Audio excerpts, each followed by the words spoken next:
श्रीशिवरक्षास्तोत्रम् चरितं देवदेवस्य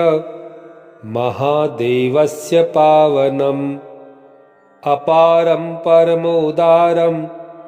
चतुर्वर्गस्य साधनम् गौरीविनायकोपेतं पञ्चवक्त्रं त्रिनेत्रकम् शिवं ध्यात्वा दशभुजम् शिवरक्षां पठेन्नरः गंगाधरः शिरः पातु भालम् अर्धेन्दुशेखरः नयने मदनध्वंसी कर्णौ सर्पविभूषण घ्राणं पातु पुरारातिः मुखं पातु जगत्पतिः जिह्वां वागीश्वरः पातु कंधरांसीति कंधरः श्रीकण्ठः पातु मे कण्ठं स्कन्धौ विश्वधुरन्धरः भुजौ भूभारसंहर्ता करौ पातु पिनाकदृक् हृदयं शङ्करः पातु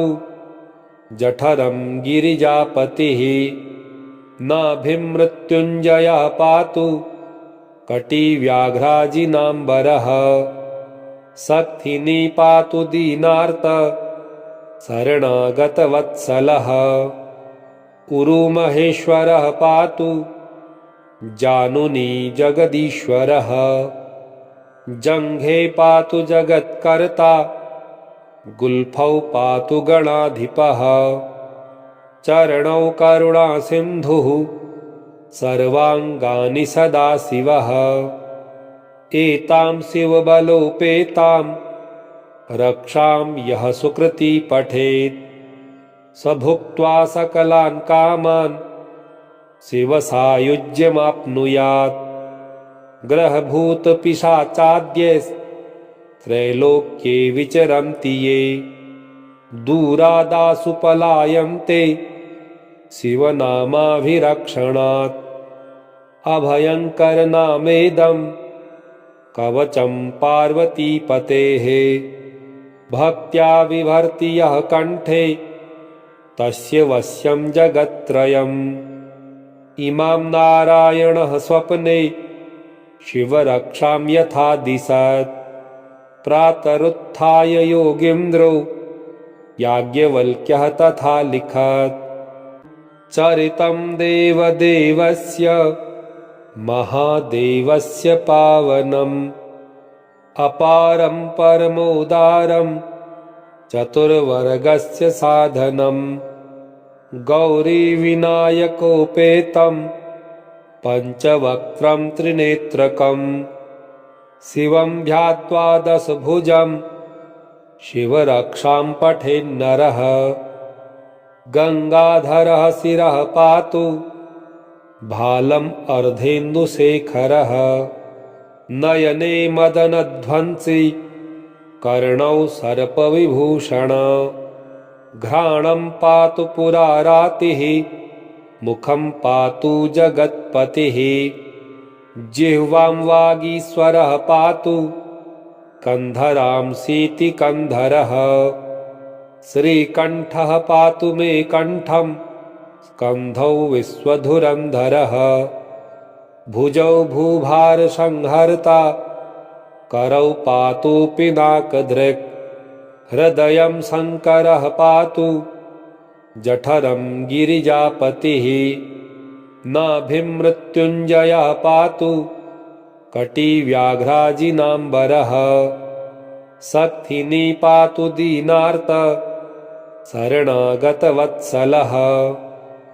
उरुमहेश्वरः पातु जानुनी जगदीश्वरः जङ्घे पातु जगत्कर्ता गुल्फौ पातु गणाधिपः चरणौ करुणासिन्धुः सर्वाङ्गानि सदाशिवः एतां शिवबलोपेतां रक्षां यः सुकृती पठेत् स भुक्त्वा सकलान् कामान् शिवसायुज्यमाप्नुयात् ग्रहभूतपिशाचाद्यैस्त्रैलोक्ये त्रैलोक्ये विचरन्ति ये दूरादासु पलायन्ते शिवनामाभिरक्षणात् अभयङ्करनामेदं कवचं पार्वतीपतेः भक्त्या विभर्ति यः कण्ठे तस्य वश्यं जगत्त्रयम् इमां नारायणः स्वप्ने शिवरक्षां यथा दिशत् प्रातरुत्थाय योगीन्द्रो याज्ञवल्क्यः तथा लिखत् चरितं देवदेवस्य महादेवस्य पावनम् अपारं परमोदारं चतुर्वर्गस्य साधनं गौरीविनायकोपेतं पञ्चवक्त्रं त्रिनेत्रकं शिवं ध्यात्वा दशभुजं शिवरक्षां पठेन्नरः गङ्गाधरः शिरः पातु भालम् अर्धेन्दुशेखरः नयने मदनध्वंसी कर्णौ सर्पविभूषण घ्राणं पातु पुरारातिः मुखं पातु जगत्पतिः जिह्वां वागीश्वरः पातु कन्धरांसीति कन्धरः श्रीकण्ठः पातु मे कण्ठं स्कन्धौ विश्वधुरन्धरः भुजौ भूभारसंहर्ता करौ पातु पिनाकदृक् हृदयं शङ्करः पातु जठरं गिरिजापतिः नाभिं मृत्युञ्जयः पातु कटिव्याघ्राजिनाम्बरः शक्तिनी पातु दीनार्त शरणागतवत्सलः उरुमहेश्वरः पातु जानुनी जगदीश्वरः जङ्घे पातु जगत्कर्ता गुल्फौ पातु गणाधिपः चरणौ करुणासिन्धुः सर्वाङ्गानि सदाशिवः एतां शिवबलोपेतां रक्षां यः सुकृती पठेत् स भुक्त्वा सकलान् कामान् शिवसायुज्यमाप्नुयात् ग्रहभूतपिशाचाद्यैस्त्रैलोक्ये विचरन्ति ये दूरादासु पलायन्ते शिवनामाभिरक्षणात् अभयङ्करनामेदं कवचं पार्वतीपतेः भक्त्या विभर्ति यः कण्ठे तस्य वश्यं जगत्त्रयम् इमां नारायणः स्वप्ने शिवरक्षां यथा दिशत् प्रातरुत्थाय योगीन्द्रो याज्ञवल्क्यः तथा लिखत् चरितं देवदेवस्य महादेवस्य पावनम् अपारं परमोदारं चतुर्वर्गस्य साधनं गौरीविनायकोपेतं पञ्चवक्त्रं त्रिनेत्रकं शिवं ध्यात्वा दशभुजं शिवरक्षां पठेन्नरः गङ्गाधरः शिरः पातु भालम् अर्धेन्दुशेखरः नयने मदनध्वंसी कर्णौ सर्पविभूषण घ्राणं पातु पुरारातिः मुखं पातु जगत्पतिः जिह्वां वागीश्वरः पातु कन्धरांसीति कन्धरः श्रीकण्ठः पातु मे कण्ठं स्कन्धौ विश्वधुरन्धरः भुजौ भूभारसंहर्ता करौ पातु पिनाकदृक् हृदयं शङ्करः पातु जठरं गिरिजापतिः नाभिं मृत्युञ्जयः पातु कटिव्याघ्राजिनाम्बरः शक्तिनी पातु दीनार्त शरणागतवत्सलः उरुमहेश्वरः पातु जानुनी जगदीश्वरः जङ्घे पातु जगत्कर्ता गुल्फौ पातु गणाधिपः चरणौ करुणासिन्धुः सर्वाङ्गानि सदाशिवः एतां शिवबलोपेतां रक्षां यः सुकृती पठेत् स भुक्त्वा सकलान् कामान् शिवसायुज्यमाप्नुयात् ग्रहभूतपिशाचाद्यैस्त्रैलोक्ये विचरन्ति ये दूरादासु पलायन्ते शिवनामाभिरक्षणात् अभयङ्करनामेदं कवचं पार्वतीपतेः भक्त्या विभर्ति यः कण्ठे तस्य वश्यं जगत्त्रयम् इमां नारायणः स्वप्ने शिवरक्षां यथा दिशत् प्रातरुत्थाय योगीन्द्रो याज्ञवल्क्यः तथा लिखत् चरितं देवदेवस्य महादेवस्य पावनम्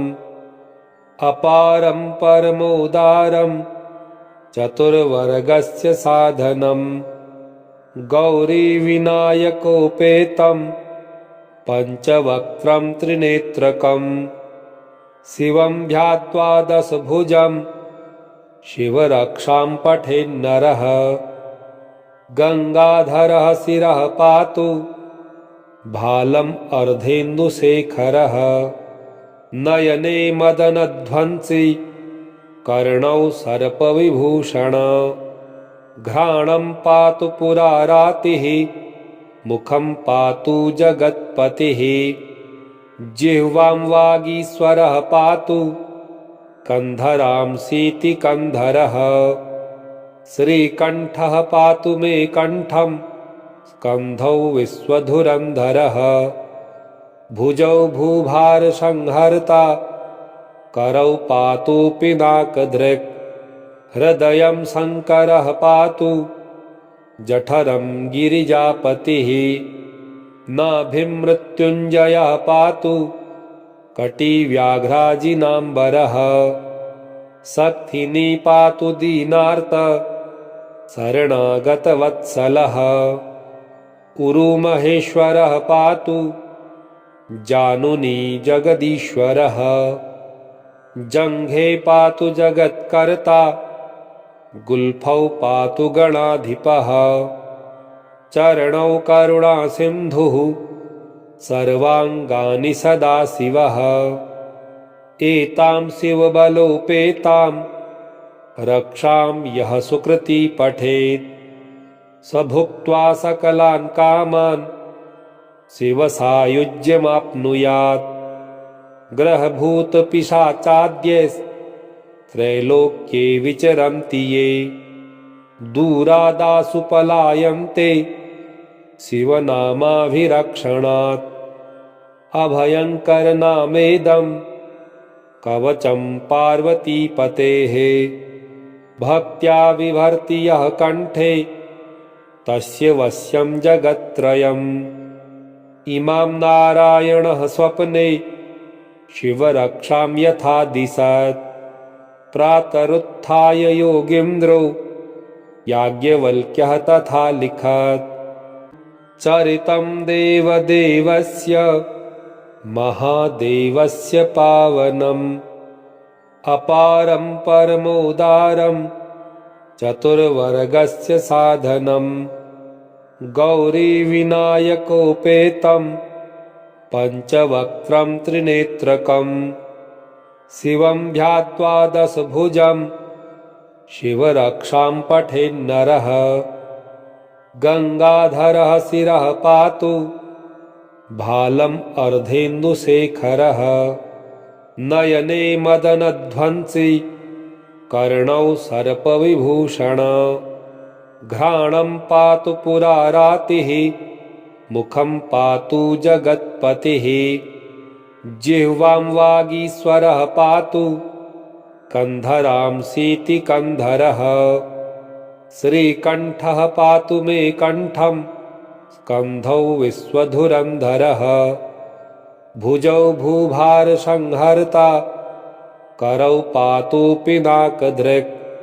हृदयं शङ्करः पातु जठरं गिरिजापतिः नाभिमृत्युञ्जयः पातु कटिव्याघ्राजिनाम्बरः शक्तिनी पातु दीनार्त शरणागतवत्सलः उरुमहेश्वरः पातु जानुनी जगदीश्वरः जङ्घे पातु जगत्कर्ता गुल्फौ पातु गणाधिपः चरणौ करुणासिन्धुः सर्वाङ्गानि सदाशिवः एतां शिवबलोपेतां रक्षां यः सुकृती पठेत् स भुक्त्वा सकलान् कामान् शिवसायुज्यमाप्नुयात् ग्रहभूतपिशाचाद्यैस्त्रैलोक्ये विचरन्ति ये दूरादासु पलायन्ते शिवनामाभिरक्षणात् अभयङ्करनामेदं कवचं पार्वतीपतेः भक्त्या बिभर्ति यः कण्ठे तस्य वश्यं जगत्त्रयम् इमां नारायणः स्वप्ने शिवरक्षां यथा दिशत् प्रातरुत्थाय योगीन्द्रो याज्ञवल्क्यः तथा लिखत् चरितं देवदेवस्य महादेवस्य पावनम् अपारं परमोदारं चतुर्वर्गस्य साधनम् गौरीविनायकोपेतं पञ्चवक्त्रं त्रिनेत्रकम् शिवं ध्यात्वा दशभुजं शिवरक्षां पठेन्नरः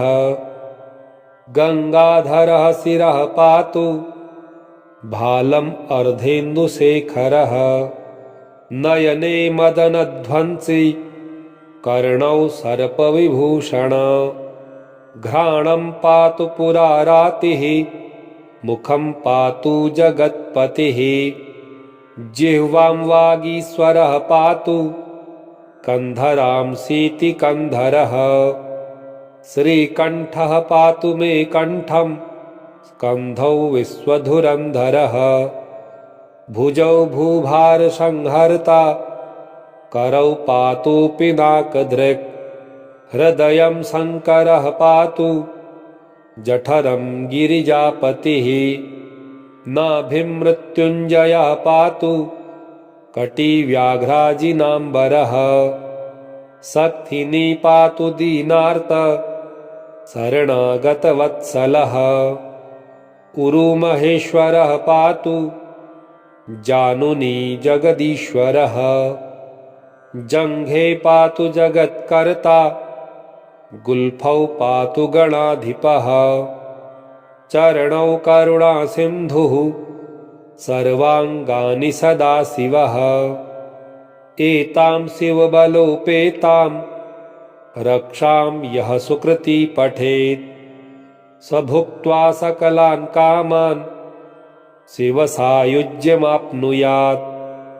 ग्रहभूतपिशाचाद्यैस्त्रैलोक्ये विचरन्ति ये दूरादासु पलायन्ते शिवनामाभिरक्षणात् अभयङ्करनामेदं कवचं पार्वतीपतेः भक्त्या बिभर्ति यः कण्ठे तस्य वश्यं जगत्त्रयम् इमां नारायणः स्वप्ने शिवरक्षां यथा दिशत् प्रातरुत्थाय योगीन्द्रो याज्ञवल्क्यः तथा लिखत् चरितं देवदेवस्य महादेवस्य पावनम् अपारं परमोदारं चतुर्वर्गस्य साधनम् गौरीविनायकोपेतं पञ्चवक्त्रं त्रिनेत्रकम्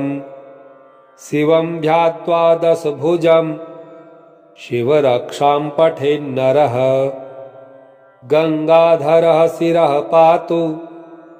भालम् अर्धेन्दुशेखरः नयने मदनध्वंसी कर्णौ सर्पविभूषण घ्राणं पातु पुरारातिः मुखं पातु जगत्पतिः जिह्वां वागीश्वरः पातु कन्धरांसीति कन्धरः श्रीकण्ठः पातु मे कण्ठं स्कन्धौ विश्वधुरन्धरः भुजौ भूभारसंहर्ता करौ पातु पिनाकदृक् हृदयं शङ्करः पातु जठरं गिरिजापतिः नाभिं मृत्युञ्जयः पातु कटिव्याघ्राजिनाम्बरः शक्तिनी पातु दीनार्त शरणागतवत्सलः उरुमहेश्वरः पातु जानुनी जगदीश्वरः जङ्घे पातु जगत्कर्ता गुल्फौ पातु गणाधिपः चरणौ करुणासिन्धुः सर्वाङ्गानि सदाशिवः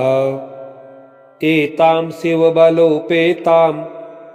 रक्षां यः सुकृती पठेत् स भुक्त्वा सकलान् कामान्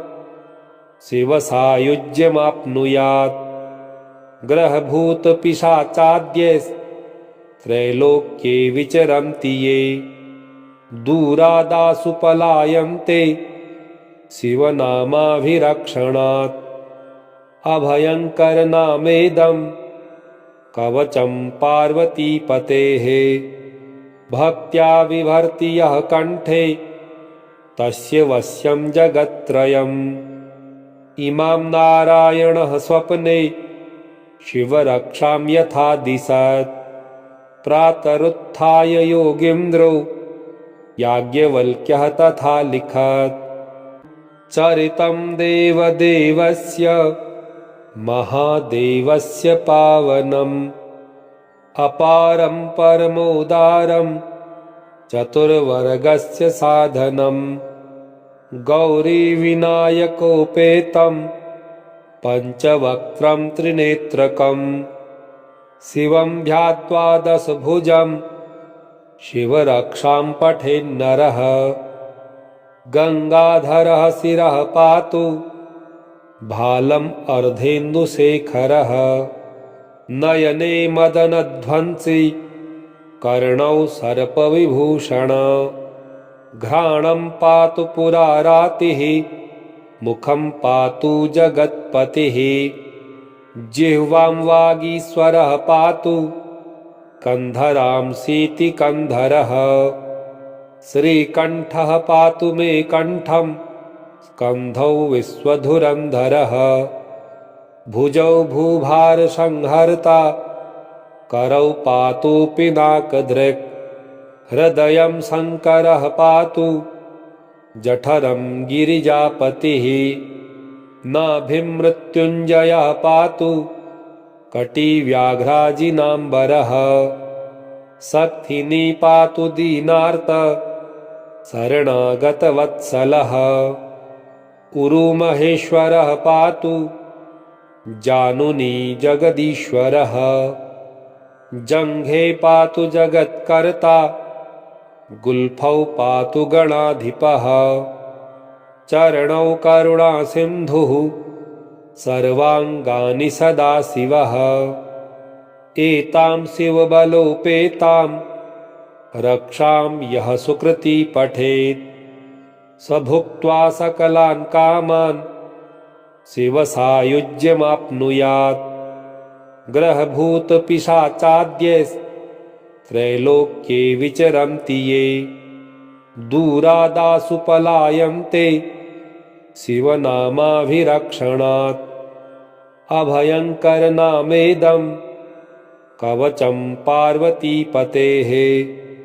भक्त्या विभर्ति यः कण्ठे तस्य वश्यं जगत्त्रयम् इमां नारायणः स्वप्ने शिवरक्षां यथा दिशत् प्रातरुत्थाय योगीन्द्रो याज्ञवल्क्यः तथा लिखत् चरितं देवदेवस्य महादेवस्य पावनम् अपारं परमोदारं चतुर्वर्गस्य साधनम् गौरीविनायकोपेतं पञ्चवक्त्रं त्रिनेत्रकम् शिवं ध्यात्वा दशभुजं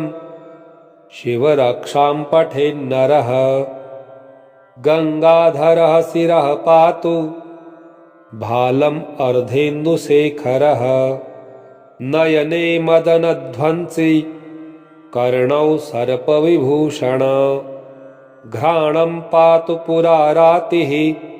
मुखं पातु जगत्पतिः जिह्वां वागीश्वरः पातु कन्धरांसीति कन्धरः श्रीकण्ठः पातु मे कण्ठं स्कन्धौ विश्वधुरन्धरः भुजौ भूभारसंहर्ता करौ पातु पिनाकदृक् हृदयं शङ्करः पातु जठरं गिरिजापतिः नाभिं मृत्युञ्जयः पातु कटिव्याघ्राजिनाम्बरः शक्तिनी पातु दीनार्त शरणागतवत्सलः उरुमहेश्वरः पातु जानुनी जगदीश्वरः जङ्घे पातु जगत्कर्ता गुल्फौ पातु गणाधिपः चरणौ करुणासिन्धुः सर्वाङ्गानि सदाशिवः एतां शिवबलोपेतां रक्षां यः सुकृती पठेत् स भुक्त्वा सकलान् कामान् शिवसायुज्यमाप्नुयात् ग्रहभूतपिशाचाद्यैस्त्रैलोक्ये विचरन्ति ये दूरादासु पलायन्ते शिवनामाभिरक्षणात् अभयङ्करनामेदं कवचं पार्वतीपतेः भक्त्या विभर्ति यः कण्ठे तस्य वश्यं जगत्त्रयम् इमां नारायणः स्वप्ने शिवरक्षां यथा दिशत् प्रातरुत्थाय योगीन्द्रो याज्ञवल्क्यः तथा लिखत् चरितं देवदेवस्य महादेवस्य पावनम् अपारं परमोदारं चतुर्वर्गस्य साधनम् गौरीविनायकोपेतं पञ्चवक्त्रं त्रिनेत्रकम् शिवं ध्यात्वा दशभुजं शिवरक्षां पठेन्नरः गङ्गाधरः शिरः पातु भालम् अर्धेन्दुशेखरः नयने मदनध्वंसी कर्णौ सर्पविभूषण घ्राणं पातु पुरारातिः मुखं पातु जगत्पतिः जिह्वां वागीश्वरः पातु कन्धरांसीति कन्धरः श्रीकण्ठः पातु मे कण्ठं स्कन्धौ विश्वधुरन्धरः भुजौ भूभारसंहर्ता करौ पातु पिनाकदृक् हृदयं शङ्करः पातु जठरं गिरिजापतिः नाभिं मृत्युञ्जयः पातु कटिव्याघ्राजिनाम्बरः शक्तिनी पातु दीनार्त शरणागतवत्सलः उरुमहेश्वरः पातु जानुनी जगदीश्वरः जङ्घे पातु जगत्कर्ता गुल्फौ पातु गणाधिपः चरणौ करुणासिन्धुः सर्वाङ्गानि सदाशिवः एतां शिवबलोपेतां रक्षां यः सुकृती पठेत् स भुक्त्वा सकलान् कामान् शिवसायुज्यमाप्नुयात् ग्रहभूतपिशाचाद्यैस्त्रैलोक्ये विचरन्ति ये दूरादासु पलायन्ते शिवनामाभिरक्षणात् अभयङ्करनामेदं कवचं पार्वतीपतेः भक्त्या बिभर्ति यः कण्ठे तस्य वश्यं जगत्त्रयम् इमां नारायणः स्वप्ने शिवरक्षां यथा दिशत् प्रातरुत्थाय योगीन्द्रो याज्ञवल्क्यः तथा लिखत् इति श्री शिवरक्षास्तोत्रम् श्री शिवार्पणमस्तु। ओम श्री शाम्ब सदाशिवाय नमः।